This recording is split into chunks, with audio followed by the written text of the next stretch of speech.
Basic है। तो आज की क्लास में आपको बहुत ज़्यादा मज़ा आने वाला है, तो आप लोग प्लीज़ इस वीडियो को लास्ट तक देखिए।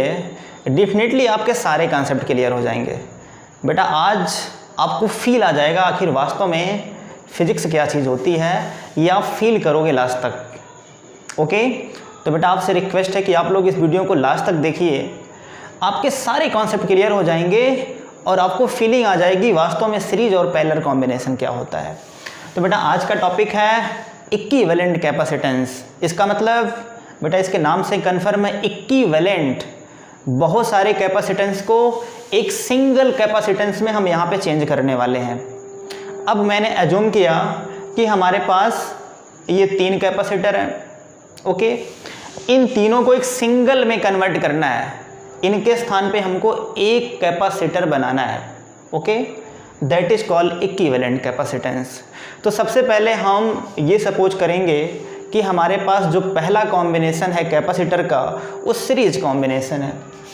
पहला सपोज करेंगे हम सीरीज कॉम्बिनेशन। अब ध्यान दो बेटा, सीरीज कॉम्बिनेशन का मतलब ये होता है कि अगर करंट की वैल्यू सारे कैपेसिटर में अगर सेम फ्लो कर रहा है तो उसको हम बोलेंगे सीरीज कॉम्बिनेशन। इस चीज़ को हम समझने का प्रयास करेंगे कि करंट सेम फ्लो करने की वजह से सीरीज कॉम्बिनेशन क्यों होता है। आपको करना क्या है, इन तीनों कैपेसिटर को एक सिंगल कैपेसिटर के फॉर्म में कन्वर्ट करना है। तो मैंने ये सपोज किया कि बेटा जो इसका इक्विवेलेंट है, इसका जो इक्विवेलेंट फिगर है ये कुछ इस तरीके से है। आपको इन तीनों के स्थान पे एक सिंगल कैपेसिटर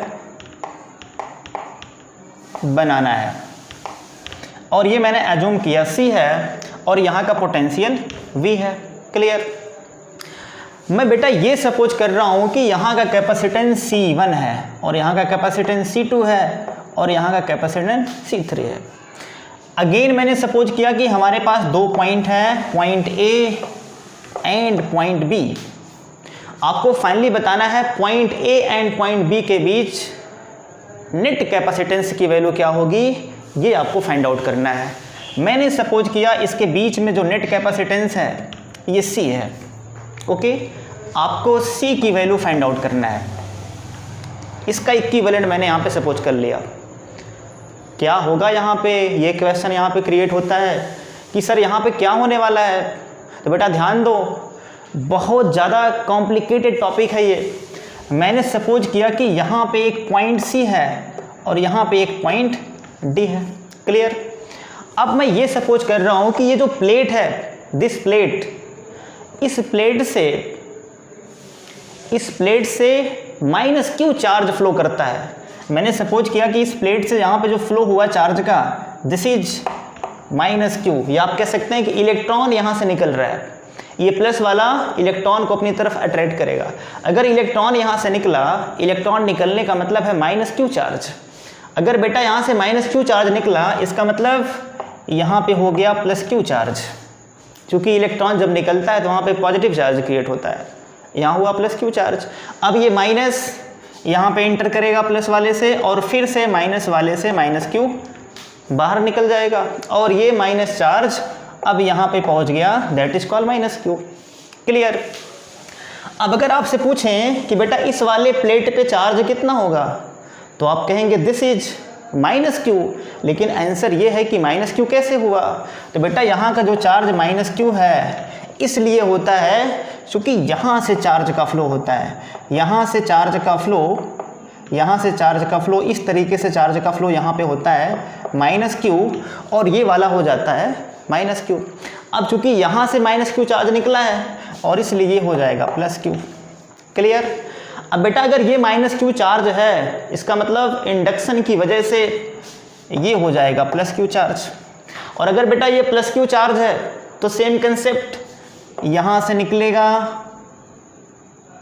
ठीक, यहाँ से निकलेगा माइनस Q चार्ज और यहाँ पे आ जाएगा फिर से माइनस Q चार्ज। तो कहने का मतलब इस तरीके से यहाँ पे plus Q minus Q plus Q minus Q and plus Q minus Q, ये चार्ज का यहाँ पे प्लेट पे डिस्ट्रीब्यूशन हो गया। अब अगर हम सपोज करें कि जो पोटेंशियल यहाँ पे AB है, पॉइंट A और B के बीच पोटेंशियल कितना होगा, तो सिंपल सी बात है, मैंने बेटा अगर ये सपोज किया कि यहाँ का जो पोटेंशियल V है ये 5 वोल्ट है, ये मैं एज्यूम कर रहा हूँ, तो इस प्लस वाले के पास होगा 5 वोल्ट प्लस 5 वोल्ट और इस माइनस वाले के पास होगा माइनस 5 वोल्ट। अब ये प्लस 5 वोल्ट यहाँ से ट्रांसफ़र होते होते यहाँ पहुँचेगा। कहने का मतलब अगर यहाँ का वोल्टेज प्लस 5 है तो यहाँ का वोल्टेज भी प्लस 5 होगा, क्योंकि वायर में कभी पोटेंशियल का ड्रॉप नहीं होता है। अगर हम आइडियल केस यहाँ पे एज्यूम करें तो कोई पोटेंशियल ड्रॉप नहीं होगा, जो पोटेंशियल यहाँ का वही पोटेंशियल यहाँ का हो जाएगा। तो बेटा यहाँ का हो गया पोटेंशियल प्लस 5 वोल्ट, ये मैं एज्यूम कर रहा हूँ। नेगेटिव का मैंने सपोज किया पोटेंशियल माइनस 5 वोल्ट है, तो माइनस 5 वोल्ट सेम यहाँ पे पहुँच जाएगा, this is minus 5 volt, wire में ड्रॉप नहीं होगा। अब बेटा आप ये बताओ ए और बी के बीच पोटेंशियल ड्रॉप कितना है? तो आंसर है जो बैटरी का पोटेंशियल ड्रॉप है वही पोटेंशियल ड्रॉप ए और बी के बीच है। तो आपने बेटा यहाँ पे क्या देखा, जो VAB है ये बेटा V के बराबर है। क्लियर?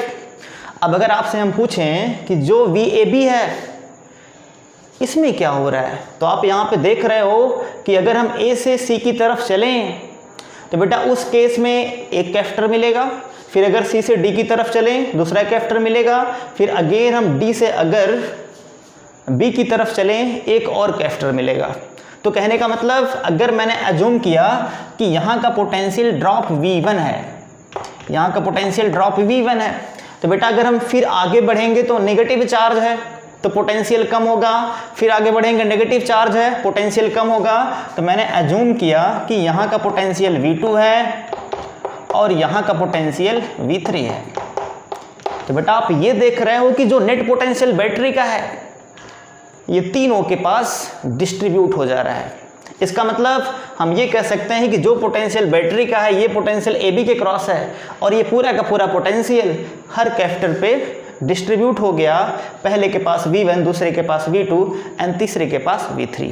तो हम क्या लिख सकते हैं बेटा, जो V की वैल्यू है V1 plus V2 plus V3। I think आपके कॉन्सेप्ट 100% क्लियर हो गए होंगे। अब मैं आपसे एक क्वेश्चन पूछ रहा हूँ बेटा, अगर ये यहाँ पे इक्विवेलेंट इसका सर्किट है तो मैंने एज्यूम किया कि यहाँ पे निकला चार्ज माइनस Q इधर से, तो यहाँ हो जाएगा प्लस Q और ये माइनस Q चार्ज बैटरी से होते होते यहाँ पे हो जाएगा माइनस Q। इसका मतलब यहाँ का चार्ज है Q और यहाँ का कैपेसिटेंस है C, यहाँ का है पोटेंशियल V। तो आप बताओ V की वैल्यू क्या होगी? तो आपको पता है बेटा Q बराबर CV और यहाँ से V का मान आ जाएगा Q/C। इसका मतलब बेटा जहाँ पे V है वहाँ पे क्या लिख सकते हैं हम? तो आंसर है Q/C। ऐसे सेम अगर हम इस कैपेसिटर की बात करें तो बेटा यहाँ पे क्या होगा, यहाँ पे जो V1 की वैल्यू होगी ये हो जाएगा Q/C1, Q/C1। तो अगर यहाँ पे हम V1 की बात करें तो बेटा V1 हो जाएगा Q/C1। ऐसे अगर यहाँ पे हम पोटेंशियल V2 एज्यूम किए हैं तो V2 की वैल्यू Q/C3। ऐसे अगर यहाँ का पोटेंशियल मैंने V3 एज्यूम किया है तो Q/C3। बहुत ही बेसिक है बट प्योर कंसेप्चुअल है। अब बेटा अगर हम पोटेंशियल की वैल्यू यहाँ पे पुट करें तो क्या मिलेगा आपको? Q/C1 plus Q/C2 plus Q/C3। अगर हम इस पूरे क्वेश्चन को चार्ज से डिवाइड कर दें तो बेटा क्या मिलेगा आपको? 1/C equal to 1/C1 plus 1/C2 plus 1/C3। इसका मतलब ये है कि जो इक्विवेलेंट कैपेसिटेंस है उसका जो रेसिप्रोकल है, the reciprocal of equivalent capacitance is equal to the sum of reciprocal of individual capacitance. ये यहाँ पे कॉन्सेप्ट क्लियर हुआ बेटा। This topic is very conceptual. I think आज आपने फील किया होगा कि वास्तव में होता कैसे है ये। अब हम बात करते हैं पैरेलल। बेटा नेक्स्ट है पैरेलल कॉम्बिनेशन। पैरेलल कॉम्बिनेशन में मैंने ये सपोज किया है कि यहाँ पे 3 कैपेसिटर है, this is C1, C2 and C3। इसका इक्विवेलेंट कैपेसिटेंस ये मैंने बना रखा है, C है और यहाँ का पोटेंशियल V है। अब ध्यान दो, ये एज्यूम किया कि इस बैटरी में जो चार्ज इंटर कर रहा है ये -Q है, या मैंने ऐसा एज्यूम किया। -Q चार्ज, यहाँ से कुछ चार्ज निकला, कुछ यहाँ से निकला, कुछ यहाँ से निकला, तीनों ऐड होकर के यहाँ पे तीनों ऐड होकर के -Q इस बैटरी में इंटर किया। अगर माइनस क्यू इस बैटरी में एंटर किया तो आंसर है कि माइनस क्यू यहाँ से बाहर भी निकलेगा और बेटा यहाँ पे पहुँच जाएगा माइनस क्यू चार्ज। अब ध्यान दो, माइनस क्यू का मतलब है इलेक्ट्रॉन, इलेक्ट्रॉन यहाँ से निकल रहे हैं और जब इलेक्ट्रॉन निकलते हैं तो उस केस में क्या होता है, प्लेट पे पॉजिटिव हो जाता है। अगर माइनस क्यू चार्ज यहाँ पहुँचा, इलेक्ट्रॉन यहाँ पहुँचा, अब इसके पास 3 रास्ते हैं, एक रास्ता ये, दूसरा ये, तीसरा ये। मैंने अज्यूम किया कि यहाँ पे जो चार्ज गया ये माइनस Q1 है और यहाँ जो चार्ज गया ये माइनस Q2 है, यहाँ जो चार्ज गया ये माइनस Q3 है। आप बताओ बेटा यहाँ पे चार्ज कितना होगा, तो माइनस Q1, यहाँ पे चार्ज माइनस Q2, यहाँ पे चार्ज माइनस Q3। अब इंडक्शन की वजह से अगर यहाँ पे चार्ज माइनस Q1 है, इसका मतलब यहाँ पे चार्ज प्लस Q1 होगा, क्योंकि Q1 चार्ज यहाँ से निकला, यहाँ से क्या निकला, Q1 चार्ज निकला। ऐसे यहाँ पे कितना होगा, माइनस Q2 है तो ये प्लस Q2, यहाँ से Q2 चार्ज निकला। ऐसे यहाँ पे हो जाएगा प्लस Q3 और यहाँ से बेटा Q3 चार्ज निकला। तो कहने का मतलब यहाँ पे कुल कितना चार्ज इस कैपेसिटर से निकल रहा है, तो बेटा आंसर है जो नेट चार्ज Q है ये किसके बराबर है, तो आंसर है Q1 plus Q2 plus Q3 के बराबर है। दूसरी बात, अगर हम आपसे कहें कि अगर ये पॉइंट A है और ये पॉइंट B है, बेटा आपको पॉइंट A और पॉइंट B के बीच इक्विवेलेंट कैपेसिटेंस फाइंड आउट करना है, तो आप ये बताओ जो इस बैटरी का पोटेंशियल है AB के क्रॉस कितना होगा पोटेंशियल, तो इस बैटरी के बराबर होगा। वही सेम कंसेप्ट, मैंने अज्यूम किया यहाँ का वोल्टेज 5 वोल्ट है, यहाँ का वोल्टेज -5 वोल्ट है, तो बेटा यहाँ का +5 वोल्ट होगा, यहाँ का -5 वोल्ट। कहने का मतलब AB के क्रॉस पोटेंशियल इस बैटरी के पोटेंशियल के बराबर होगा। अब देखो सेम वायर है, ये भी वायर है, मतलब जो पोटेंशियल यहाँ का यहाँ पहुँचेगा, जो पोटेंशियल यहाँ का यहाँ पहुँचेगा। कहने का मतलब जो बैटरी का पोटेंशियल वो पोटेंशियल यहाँ पे हो गया। ऐसे ये भी वायर है, ये भी वायर है, तो वायर पोटेंशियल का ड्रॉप नहीं होगा, सेम पोटेंशियल इसके क्रॉस पहुँच गया, सेम पोटेंशियल इसके क्रॉस पहुँच गया। तो कहने का मतलब बेटा पैरेलल कॉम्बिनेशन में पोटेंशियल कांस्टेंट होता है बट चार्ज की वैल्यू डिफरेंट होती है। इसके पहले सीरीज कॉम्बिनेशन में क्या था, चार्ज कांस्टेंट था बट पोटेंशियल डिफरेंट था, सेम उसका अपोजिट। मज़ा आ रहा होगा आपको। अब यहाँ पे ध्यान दो बेटा, अगर पोटेंशियल यहाँ का इक्वल है, चार्ज डिफरेंट है, कैपेसिटेंस डिफरेंट है, तो सिंपली हम चार्ज की वैल्यू फाइंड आउट कर सकते हैं। सबसे पहले यहाँ पहुँचते हैं। अगर यहाँ से पूछें कि बेटा चार्ज की वैल्यू क्या होगी, तो आप बोलोगे Q बराबर CV। ये पूरा मैंने सिंगल कैपिटल C सपोज किया, तो बेटा अगर Q यहाँ पे चार्ज, यहाँ से निकला -Q चार्ज, यहाँ पे गया -Q चार्ज, इसका मतलब ये +Q है और ये -Q है। तो सिंपल सी बात है Q बराबर CV। अब यहाँ पर हम क्या लिखेंगे, तो Q बराबर CV। अच्छा Q1 की वैल्यू क्या होगा, बेटा यहाँ का जो चार्ज है वो कितना होगा, तो आंसर है यहाँ का चार्ज होगा Q1 बराबर C1V एंड Q2 बराबर यहाँ का चार्ज, तो आंसर है C2V और Q3 बराबर, तो आंसर है C3V। अगर हम ये सारे चार्जेस की वैल्यू यहाँ पुट करें तो आपको मिलेगा C1V plus C2V plus C3V, और अगर हम V से पूरे इक्वेशन में डिवाइड कर दें तो बेटा आपको मिलेगा C1 plus C2 plus C3। तो कहने का मतलब बेटा ये है, this is equivalent capacitance of the circuit. Okay, यहाँ पे क्या है, जो नेट कैपेसिटेंस है ये अलग अलग कैपेसिटेंस के सम के बराबर है। Equivalent capacitance is equal to the sum of individual capacitance. Okay, तो बेटा ये बहुत ही ज़्यादा लॉजिकल था। बेटा क्वेश्चन सॉल्व करना हमको, अब आपको बताना है कि A और B के बीच इक्विवेलेंट कैपेसिटेंस क्या होगा। सबसे पहला क्वेश्चन है, 2 माइक्रोफैरड है, 1 ओम, फिर 1, फिर यहाँ पे इस तरीके का अरेंजमेंट है। सबसे पहले हम ये डिसाइड करेंगे कि बेटा यहाँ पे सीरीज और पैरेलल कॉम्बिनेशन कैसे होगा। तो बेटा हम बेसिक क्वेश्चन से स्टार्ट करते हैं और धीरे धीरे लेवल को बढ़ाएंगे। अब यहाँ पे आप देखो बेटा, यहाँ पे डायरेक्शन डिवाइड है, डायरेक्शन यहाँ पे चेंज हो रहा है, अलग अलग डायरेक्शन है। या आप कह सकते हैं कि पोटेंशियल डिफरेंस दोनों के क्रॉस सेम होगा, इसके और इसके क्रॉस, और जब पोटेंशियल डिफरेंस दोनों के क्रॉस सेम होगा तो कॉम्बिनेशन होगा पैरेलल। ऐसे यहाँ पे दोनों के क्रॉस पोटेंशियल डिफरेंस सेम है तो यहाँ पे भी कॉम्बिनेशन होगा पैरेलल। और बेटा पैरेलल में क्या होता है, पैरेलल में सीधे सीधे ऐड हो जाता है C1 प्लस C2। इसका मतलब मैंने सपोज किया अगर यहाँ का इक्विवेलेंट कैपेसिटेंस C1 है तो बेटा ये हो जाएगा 1 + 1 बराबर 2 माइक्रोफैरड। अगर मैंने सपोज किया कि यहाँ का कैपेसिटेंस C3 है तो बेटा ये हो जाएगा 1 + 1 बराबर 2 माइक्रोफैरड। तो ये पूरी सर्किट आपकी इस तरीके से बन जाएगी, एक कैपेसिटर, फिर दूसरा कैपेसिटर, फिर तीसरा कैपेसिटर। ये बेटा 2 माइक्रोफैरड का, ये है 1 माइक्रोफैरड का, ये है 2 माइक्रोफैरड का। एकदम बेसिक है क्वेश्चन ये। अब आप ये बताओ ये तीनों किस कॉम्बिनेशन में, तो आप कहेंगे बेटा सिंपल है, क्योंकि तीनों में एक ही चार्ज फ्लो कर रहा है, एक ही करंट फ्लो कर रहा है, सीरीज कॉम्बिनेशन होगा। सीरीज कॉम्बिनेशन में फॉर्मूला 1/c की वैल्यू 1/C1, 1/2 + 1/1 + 1/2, 1/2 + 1/2 1 और 1/2, तो 1/c हो गया 2, तो बेटा आ गया c की वैल्यू 1/2 दैट इज 0.5 माइक्रोफैरड। तो बेटा आपने c की वैल्यू निकाल लिया 0.5 माइक्रोफैरड। कितना आसान सवाल था।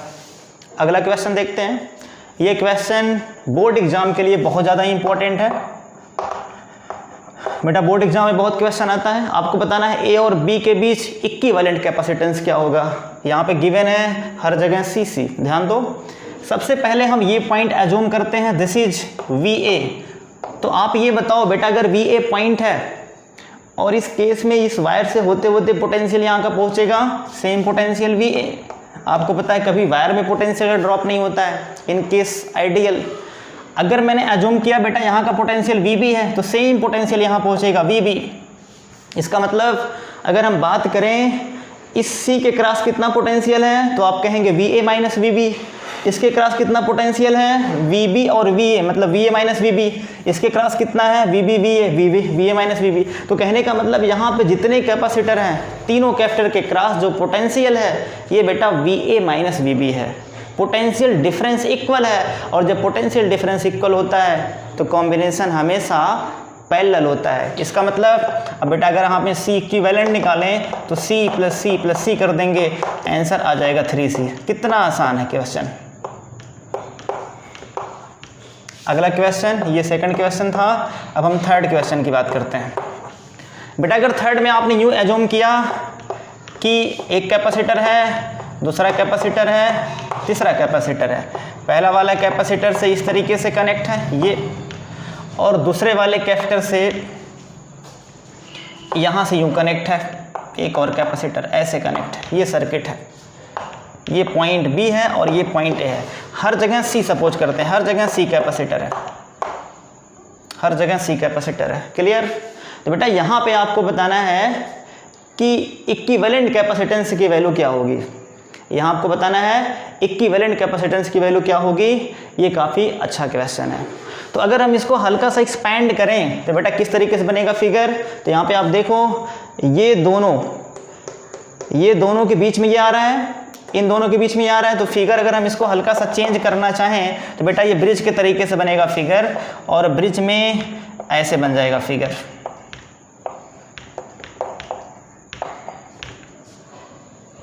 एक कैपेसिटर यहाँ पे लगाएंगे हम और एक कैपेसिटर यहाँ पे लगाएंगे। क्या कर रहा हूँ, एक कैपेसिटर यहाँ पे लगाएंगे और एक कैपेसिटर यहाँ पे लगाएंगे और एक इसके बीच में लग जाएगा, ऐसे ऐसे बनेगा फिगर। ये C C C C C, this is called bridge. ये ब्रिज टाइप का फिगर बना। अब आप ये बताओ बेटा ये ब्रिज में अगर Wheatstone bridge balance condition apply करें, Wheatstone bridge balance condition, Wheatstone bridge balance condition, इसमें क्या होता है अगर दिस बाई दिस बराबर दिस बाई दिस है तो उस केस में ये कैपेसिटर हम इसको हटा देंगे। अगर यहाँ पे रेशियो इक्वल है, मतलब अगर C1/C2 है इक्वल टू C3/C4 है, बेटा उस केस में जो डायगोनल वाला रेजिस्टेंस होगा, कैपेसिटेंस होगा, इसको हम रिमूव कर देंगे। इसको हम क्या कर देंगे, रिमूव कर देंगे। जब इसको रिमूव कर देंगे बेटा फिगर कैसा बन जाएगा, तो फिगर सीधे सीधे ये दोनों सीरीज में हो जाएंगे और फिर ये दोनों सीरीज में हो जाएंगे। अब अगर ये सीरीज में हुए तो ऐसा फिगर बन जाएगा, ये ऐसे और यहाँ पे ये ऐसे, ऐसे बन जाएगा फिगर। ये C C C। तो अब ये सीरीज में हो गया। सीरीज में बेटा कैसे निकालेंगे हम, तो c multiply C divide by C by C, c multiply C divide by C plus C, c/2, और यहाँ पे भी आएगा c/2 और c/2 फिर से पैरेलल में, तो आंसर आ जाएगा c। तो यहाँ पे c इक्विवेलेंट हो जाएगा c। तो इस तरीके से हम क्वेश्चन को सॉल्व करते हैं। क्वेश्चन नंबर 4 है C1 C2 C3 C4 C5 इस तरीके से कनेक्ट हैं। बैटरी का पोटेंशियल V गिवन है, आपको बताना है पॉइंट A और पॉइंट B के बीच इक्विवेलेंट कैपेसिटेंस की वैल्यू क्या होगी। ध्यान दो बेटा, बहुत ही कंसेप्चुअल क्वेश्चन है और ये क्वेश्चन इस बार बोर्ड एग्जाम में आया भी था। 2020 का क्वेश्चन है ये, बोर्ड 2020 में क्वेश्चन आ चुका है। अब बेटा ध्यान दो, अगर आपसे पूछें कि बेटा यहाँ का पोटेंशियल कितना है, तुमने माना VA, तो यहाँ का पोटेंशियल कितना हो जाएगा VA। ऐसा अगर यहाँ का पोटेंशियल VB सपोज किया तो यहाँ का पोटेंशियल हो गया VB। इसका मतलब अगर इस वाले प्लेट का वही पोटेंशियल है जो इस वाले प्लेट का है, तो कॉमन पोटेंशियल कभी नहीं हो सकता। कभी भी सेम पोटेंशियल दोनों जगह दो कैपेसिटर के अलग अलग प्लेट पे नहीं हो सकता। इसका मतलब ये सर्किट शॉर्ट कर जाएगा, ये हो जाएगा शॉर्ट सर्किट। मतलब इस कैपेसिटर को हम सपोज नहीं करेंगे। ऐसे यहाँ पे सेम पोटेंशियल है तो बेटा ये भी हो जाएगा शॉर्ट सर्किट। ठीक, तो ये दोनों कैपेसिटर यहाँ पे गायब हो गए, C4 C5 C1 C2 गायब हो गए, तो सिर्फ क्या बचा C3। इसका मतलब यहाँ जो आंसर होगा C इक्विवेलेंट, ये हो जाएगा C3। This is answer. कितना कंसेप्चुअल क्वेश्चन था ये। अगेन यहाँ देखते हैं बेटा, यहाँ पे कितने कैपेसिटर हैं, 1 2 3, तीनों C हैं। आपको बताना है इनका इक्विवेलेंट कैपेसिटेंस क्या होगा। सबसे पहले हम इस पॉइंट को पकड़ते हैं। अगर यहाँ का पोटेंशियल VB है तो बेटा वायर से होते होते यहाँ का पोटेंशियल VB हो जाएगा और यहाँ का पोटेंशियल VB हो जाएगा। Same concept. फिर इस कैपेसिटर के क्रॉस पोटेंशियल VB है, दोनों प्लेट पे सेम पोटेंशियल हो ही नहीं सकता। इसका मतलब बेटा ये भी क्या होगा, शॉर्ट सर्किट। ये भी हो जाएगा शॉर्ट सर्किट। इसका मतलब इसको हम सपोज नहीं करेंगे, इसको हम कंसीडर नहीं करेंगे। तो कितने बचेंगे, सिर्फ 2। ये दोनों पैरेलल कॉम्बिनेशन में, तो बेटा पैरेलल कॉम्बिनेशन में हम कैसे निकालते हैं, C1 + C2, तो आंसर आ जाएगा C + C, और ये हो जाएगा C इक्विवेलेंट की वैल्यू फिदे फिदे हो गया 2C। ये हुआ आंसर। अगला वाला क्वेश्चन बहुत ज़्यादा इंपॉर्टेंट है बेटा, ये नीट का क्वेश्चन है, ये नीट का क्वेश्चन है, नीट में आ चुका है।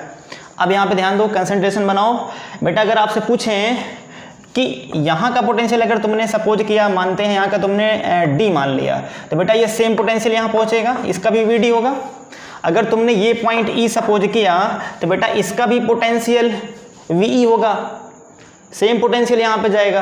कहने का मतलब ये पोटेंशियल दोनों सेम है, जो पोटेंशियल इसका वही पोटेंशियल इसका, तो ये पूरा कंसीडर नहीं करेंगे, ये पूरा हो जाएगा शॉर्ट सर्किट। ठीक है, ये हो गया, ये गायब हो गया। अब बचे कितने, अगर यहाँ का पोटेंशियल की बात करें, यहाँ का VA है और यहाँ का VA है, तो VA minus VE, VA minus VE, VA minus VE, इसके बाद फिर ये। कहने का मतलब ये तीनों हो जाएंगे पैरेलल कॉम्बिनेशन में इस तरीके से। अगर ये तीनों पैरेलल कॉम्बिनेशन में तो कितना आएगा आंसर, तो पैरेलल में बेटा कि अगर मैंने C1 सपोज किया तो C + C + C, तो C1 की वैल्यू आ गया 3C। अब इसके बाद इस 3 के C के साथ ये वाला C सीरीज कॉम्बिनेशन में होगा। कहने का मतलब ऐसे बनेगा फिगर। अब ये ऐसे बन गया, यहाँ पे पॉइंट A है, यहाँ पे पॉइंट B है, और ये 3C और ये C है। बेटा फॉर्मूला अप्लाई कर देंगे C इक्विवेलेंट का। क्या होता है formula, 3C × C divide by 3C + C, तो आंसर आएगा ये 3C² डिवाइड बाई 4C, तो आंसर आ जाएगा 3C/4। कितना अच्छा सवाल था ये। तो बेटा ऐसे क्वेश्चन करने से कंसेप्ट हमारा बहुत क्लियर हो जाता है, और आप लोग कम से कम बेटा इस पे 20 क्वेश्चन करो, तब आपके और कॉन्फिडेंस स्ट्रांग हो जाएंगे। तो थैंक यू सो मच।